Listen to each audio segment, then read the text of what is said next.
Welcome back to the Webby O'Neill channel. As pressure mounts on Erik Ten Hag, can Ten Hag turn his fortunes around here at Manchester United and start getting the results, the performances on the pitch? Get involved as ever, Reds, with your own opinions. We will try and discuss throughout today's video. Night nurse, take the dog for a walk last night?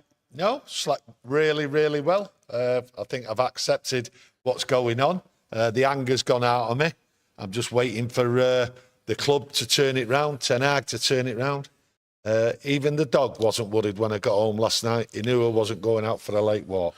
I feel the same as you, really. I think I got everything off my chest last week after that 20 game the following day. Yeah. Everything that I needed to say, all the problems with my own eyes that I've been seeing going wrong this season, and I stated before that you did as well, and not a lot of you agreed out there, to be honest with you, because I never got involved with this narrative that Ten Hag's got until Christmas.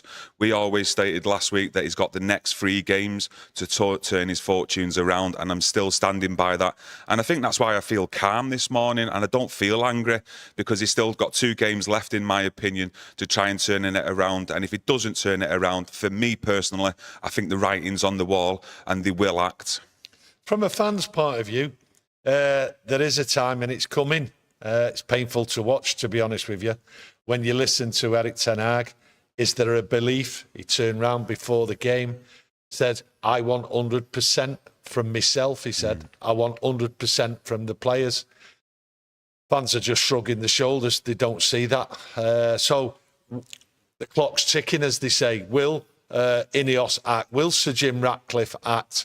And there's 2 games to go. If they don't act, then what's it saying? Well, I'll tell you what it's saying as I see it. They're going to keep Erik Ten Hag till the end of the season, because the football is terrible. And really, I don't see any change in the football. I think it's actually got worse. So do they believe in Erik Ten Hag? Have they got something going on behind the scenes we're not aware of? The plans and everything else like that. Are they really going to keep Erik Ten Hag? Because that football is bad, and I mean bad. We're still seeing the same mistakes defensively and in attack that we've seen really throughout last season. Even though you can add the injuries and the issues we had with that, we're still seeing the same old problems, and we're conceding early in the first half, conceding early in the second half. The mentality, where is it? It's on the floor. But who's to blame for that? Because someone's got to have to take the blame for it. Is it the players? Is it the manager, the coaching staff? Because we're seeing it far too often. Listen, the football is absolutely worse than last year. There's no press. There's no out ball. The tactics are all wrong. This team's set up as though like every game is a Euro away. As though we've got to defend and let the other team come on, and then that we break. But we can't even break. This is the Premier League. We're supposed to press, and it's not there. The football has got worse than last year. Ten Hag is under big pressure here. The players are under big pressure, and I don't know the answer to it. And I don't think anyone out there, because I can't understand how it's so bad. The fans are just shrugging the shoulders. They can't work it out. Some people want him out. Some people are saying, oh, you've got to back him as the manager. But he's had plenty of backing. Plenty of backing. We've backed him all the way. And it's only in the last few games we've said, hey, it's getting worse. He's got to turn it around. And he has to turn it around. It's whether Sir Jim Ratcliffe thinks you've got all year to turn it round. And if he thinks he's got all year to turn it round, then you can just kiss goodbye to a top 4 or challenge him for anything. But are Ineos and Sir Jim Ratcliffe content with that, knowing that there's big problems in the back? These are things that I can't answer. We don't know. The thing is, though, we always talk about like the culture behind the scenes, the problems in the background. Well, let's face it, what are the actual problems now in the background? I mean, Ineos have gone in, they've got their own men to come in behind the scenes, help Ten Hag out with the football structure, etc., like Dan Ashworth, Will Cox, and these others in there as well. Ten Hag in the summer went and got his own coaching staff. He brought them in. You know, for me, there's just no excuses with some of the performances that we're seeing on the pitch this season. And we discussed it after that 20 game when Christian Eriksen was coming out saying that there was a lack of desire. 20 wanted it more. For me, that just screams red flags because I've seen it. And a lot of yous out there have witnessed it before under previous managers when players have said that and they've come out publicly. There is no excuse. There's no excuse from the manager. 100%. Where was the 100% from the manager yesterday? Clearly wasn't there. Yeah. Where was the 100% from the players? Wasn't there. Everybody failed yesterday from the first kick to the last kick. I don't know where you can pinpoint the blame. I know that the football I'm watching is an absolute disgrace. I know the tactics are really, really bad. I know the manager isn't doing the right things tactically, also encouraging the players, getting them up for it. So everyone's failing at Manchester United. But as we all know, right, the clock's ticking and it's always the manager what gets it. Of course, and you've got to look at it now. I've never been a big believer of throwing, throwing bricks at Erik Ten Hag because of how much money he's actually spent. That's been the club's own downfall with the amount of transfer fees that they've spent on players. But this squad is near enough his squad. He should be stamping his authority, his style of play, patterns of play on this team. And we're just seeing it in brief moments. How many times over the last few years have we said moments FC? Just a bit of individual brilliance from a player that gets us out the shite in certain games. And, that's not even happening now. No, nothing's happening now. There's nothing. There's no up and go. There's no let's have this. None at all. No enthusiasm. That's how I look at it. There's no enthusiasm. But we backed Erik Ten Hag. His first 2 years, we backed him. We knew the problems. We could see the problems inside Manchester United. It needed a full clear out behind the scenes, and it's beginning to happen. But we did say this is his 3rd year under a new regime. He's been given everything. He's brought in a new coaching staff. He was part of that process. So he's got everything. He doesn't have to indulge in all the other problems what used to go on. So he's got a clear run at it. Now he's got a clear run at it. It doesn't seem to be working. Now, is that the players, some of the players? I'm not too sure. But he is under tremendous pressure this week. Not next week, this week. And he has to turn it around. But I don't see any light at the end of the tunnel with the way these players are performing on the pitch. They looked as though they'd never even been in a dressing room together with each other yesterday. That's how poor it was. But it was the way they were set up, which is down to Erik Ten Hag. They sat back and let a Tottenham side come running at them, give them the freedom of the pitch. And when that gap appeared and that centre-half went running right through. That's not the first time it's happened. Look at FC20 the other night as well. Near enough the exact same thing. What happened, just steamrolling our midfield, getting into the back four, into the area, goal. Yeah, that shows you how weak the spine of this team or some of the players are in this team, not looking to put it in, not willing to go in for the tackles. You got Bruno Fernandes. For me, that wasn't a red card. He slipped. He's then gone for it just to take him down. I don't think there was that much malice in it for deserving a red card, but, No one agrees that was a red card, and I'm sure that'll get turned over on appeal. Straight red card, you can appeal against it, and I think that's what'll happen. That's how I see it. But at the end of the day, them players, right, were playing as though they didn't know each other. And a lot of them players actually didn't care. So that's my anger. That's my frustration at what I'm seeing out there. But I'm also frustrated with Erik Ten Hag. He had to kick on at the start of the season. And what we're seeing is worse than what we've previously had under Erik Ten Hag. At least we had players in the box. I sum it up this way, I was watching the game, and then suddenly, I think it was about the 60th minute, correct me if I'm wrong, we got our first corner. We're at Old Trafford. It's Manchester United. Yeah. Our first corner in the 60th minute. So that told you what was going on the pitch. We had no attack. We had players trying to pretend, right, as though they were closing down. You need 4 players to close down and hold them in the box. And then the defence has to push up. We see none of that. Well, that comes from Erik Ten Hag. So he's getting plenty of criticism on this channel, plenty of criticism, and he's got to turn it round because they don't last, managers in the Premier League, if you don't turn it round. Now, is it on Sir Jim Ratcliffe to turn round after the next 2 games and say, right, there's no improvement, out you go? But what does that create? That's the question for yous out there, for us, right? Well, you bring somebody in or you bring someone from inside the club and you elevate him to the manager. What does that achieve? Because it's them players as well. It's them players as well. It's not just the manager, but it's the club as well. It's rotten. And Sir Jim Ratcliffe is trying to sort it out, but it's tough. Fred Cranham, cheers for gifting 5 memberships, my mate. Whoever's got them 5 memberships, say a big thank you to Fred.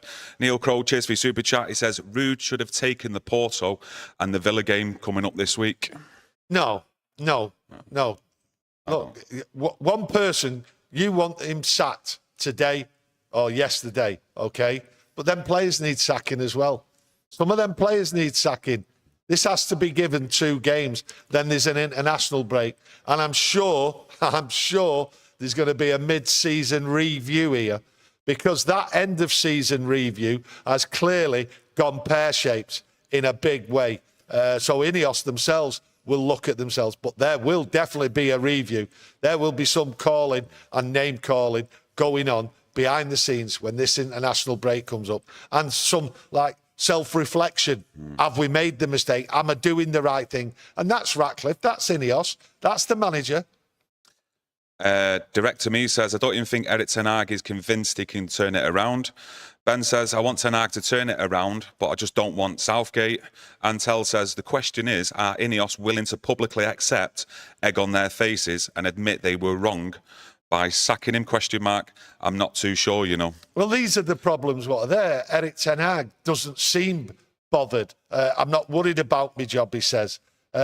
He might not be worried about a job. He might not be able to turn it round. He might be resigned to what's going on, which is poor, really. And if that's the case, then he shouldn't be there. But I'm not saying he is resigned to it. And then you look at Ineos and you look at Ratcliffe and their decisions of what's gone on over the summer. A lot of people saying, look, you should have just cut ties with everything, bring in someone new and start again, if that's what you want, and then build from there. And then probably, you know, people would have accepted that. Some people will, some people won't. But they will be looking at themselves. Omar Barada, Dan Ashworth, all of them, they will all be looking at themselves and saying, have we really made the right choice? Not just on Erik Ten Hag, on other things as well.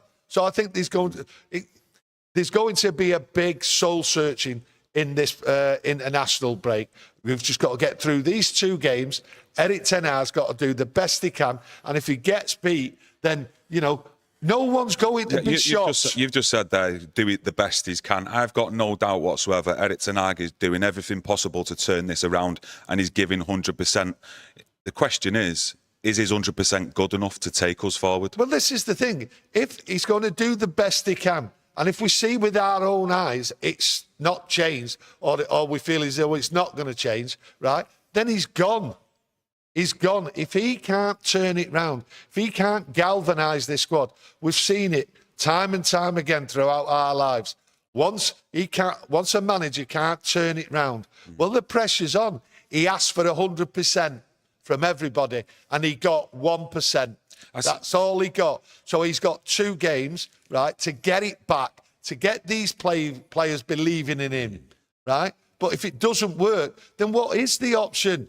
What is the option? It's clearly, the option is he'll have to be removed and someone else brought in to try and revive. Now, that might not be the correct way to go. And Ineos and Sir Jim Ratcliffe might not see that, because they might see other problems there, what need to be cleared out first. And they might have to accept that this is the standard of football, what we're going to accept from these players, because once they cross that line, they've got to produce, and they're getting paid mega money, and they're not producing. I do see a narrative as well, like online in the media, etc., that Erik Ten Hag's not like ever on the sidelines, you know, like giving instructions, barking at his players, which I do actually see, and I'm sure a lot of other people who are inside the ground see that as well. But the worrying thing is, it doesn't seem to change anything. No, nothing's changing. Are the players listening to him? Are the players just not capable of like carrying out the instructions? I'm just not too sure right now. Look, it's one or the other. No, it's all of them.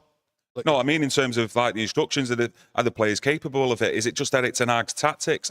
I'm just not too sure. We might see in the next 12 months, come the end of the season, Erik Ten Hag might have been the smartest man in the room, and most of us are wrong.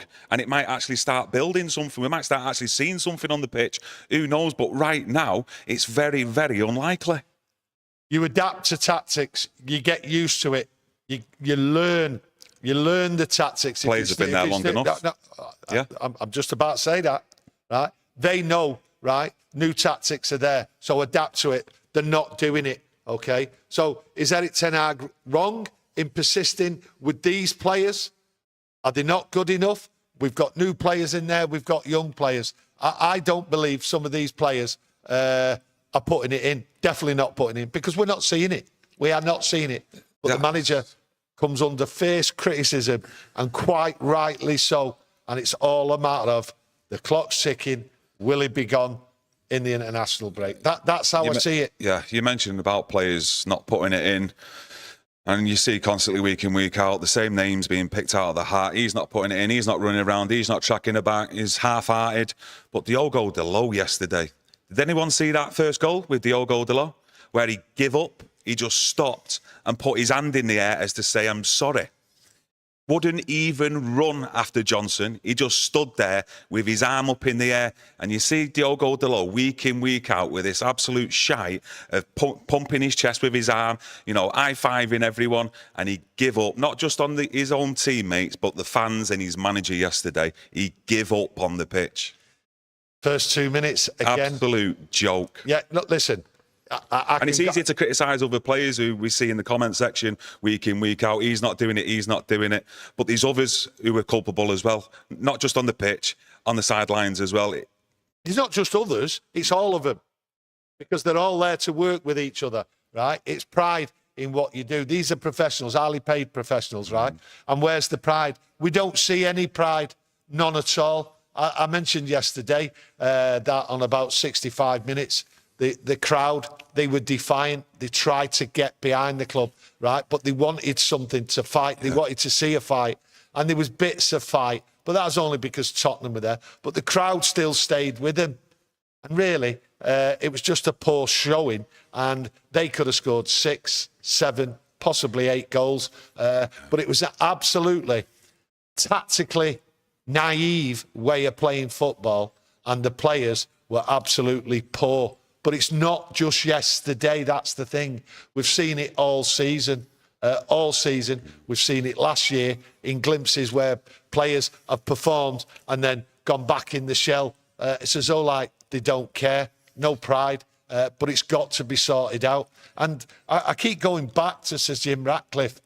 These are the people brought in to change the football, the style, everything else, and get us back up there, challenging. And I look at Omar Barada's comments. He mentioned 2028. Well, what are you bringing a new manager in for? That manager knows, right? He knows that he's not expected to challenge for the Premier League till 2028. People go on about Thomas Tuchel. Tuchel don't last 2 years at any football club. So if you bring him in, it ain't 2028, it's 2026 when his contract's finished. That's how I see it, right? Managers are looking at this and going, this job, right, is massive, but behind the scenes, it is terrible, and you're not going to turn it around. I think managers will be frightened to death of even coming here. I honestly do. You're talking about managers being frightened to death. One thing's for sure, teams aren't frightened to death to come to Old Trafford. Teams what come here now with confidence and willing to express themselves and take risks on the football pitch because they know how Manchester United are that week. When they do fall behind, they can get at Manchester United, then they can score goals and they can go and get the 3 points. Any coach worth his salt just looks at Manchester United coming to Old Trafford and says, right, let's just press them in the midfield and let's get down them lines. That's all they do. Yep. And yesterday, Tottenham just did that. I mean, they had the freedom, but they're not the first side what's had the freedom at Old Trafford to play the ball about without any pressure being put on them at the back. And then they were able to give it because a player committed himself and got out of position and a big gap appears. Next thing you know, they're on the attack. Ball goes over to the winger and they're away. How many times did they come down the wing yesterday? But it's not just yesterday. And this is why the football is atrocious on the eyes. It is so poor. And the manager's not done. So he is under massive pressure and the demands are there. But is there any belief? That's the thing. It's not as though I was expecting us to even challenge this year, next year, the year after.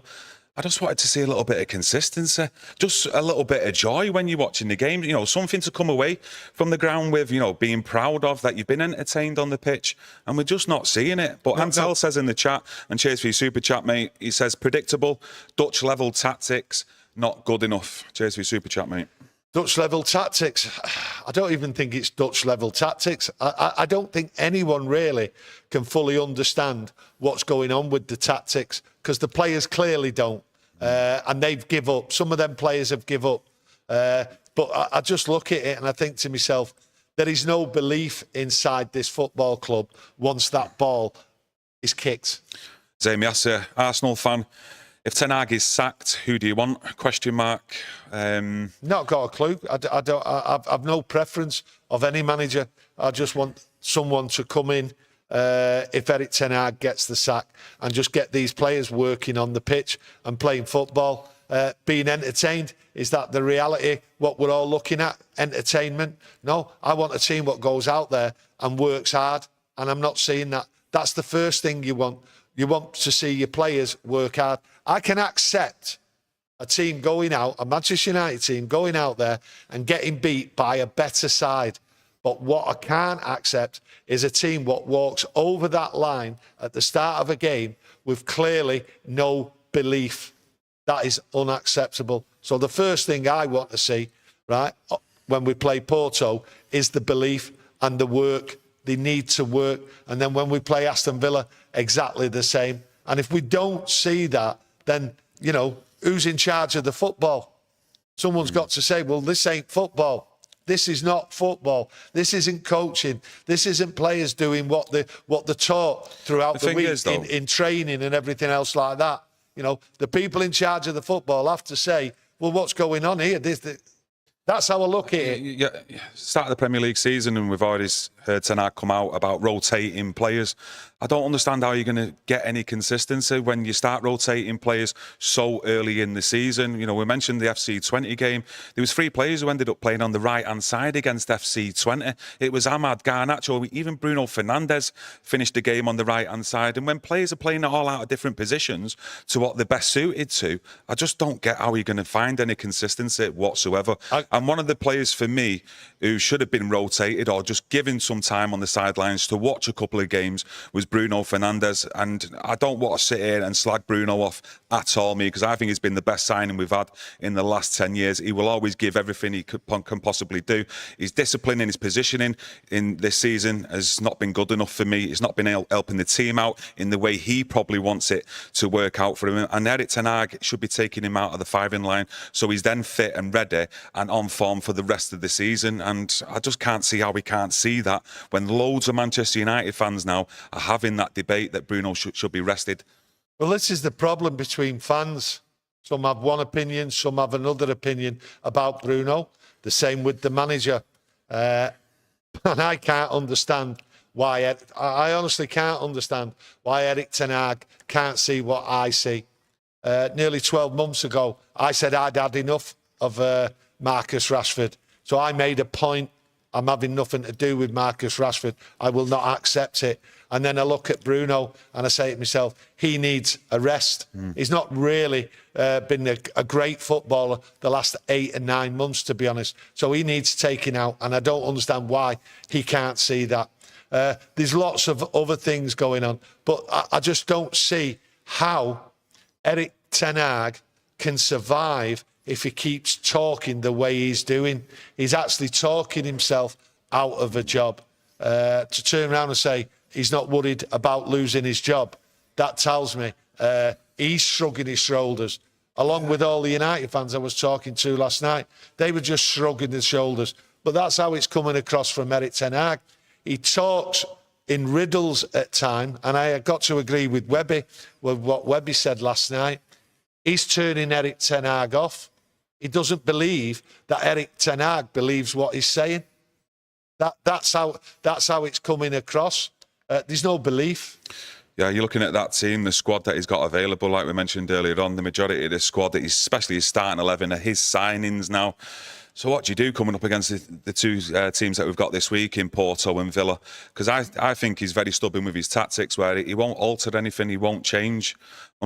He won't change. That's the thing. He will not change. But then again, though, sorry to interrupt, should we go back to what we were seeing under Ole Gunnar Solskjaer with that sort of, what they said out there, Mick-Fred partnership with two holding midfielders to try and shore up that midfield and stop getting pressure put on this back four? I don't know. Right. I understand what you're saying there, right? But that is never going to happen. This is Erik Ten Hag who's in charge. He sets the team up, he does the tactics, and he's going to set them up exactly the same, and he's going to pick the same personnel against Porto, and he's going to do the same against Aston Villa. This is 2 away games. He sets up the same at Old Trafford, never mind an away game. Nothing is going to change, okay? And a lot of people out there will be saying nothing's changed under Erik Ten Hag for the last 2.5 years. And nothing is going to change in the next 2 games. So you can hope and you can wish for something to change and all that, but the tactics and everything are not going to change. So if they're not going to change and we get beat, what does Sir Jim Ratcliffe say about that? Getting beat and nothing's changing, that's no good. That's not what we're all after. You need change. You need to progress. You need to do things differently if they're not working out. And if they're not working out and you keep doing the same thing, that is utter madness. I want to back this manager. I've backed him. But there comes a point, and every United fan knows there comes a point, and that time is drawing near. Yeah, like discussing tactics. A lot of people in the chat discussing tactics, and they always look at like the top managers, the best managers over the years and current. They always have like a plan B, and even if the plan B don't work, they have a plan C. And I just don't get that feeling with the eye test when I'm watching this Manchester United team that there is a plan B. That's why the plan A, and that's it. And if it doesn't work, well, what else do we do? We just have to try and wait from a moment of brilliance, like I said before, from a player and hope. Well, this is what I'm saying. Nothing's going to change. I could be wrong in that, but let me know what you think. No, nothing's going to change. Okay? Your eye test is there. Nothing changes. And this is what's coming. Nothing's going to change. What Ten Hag is hoping for is that the players change and perform the tactics he's given.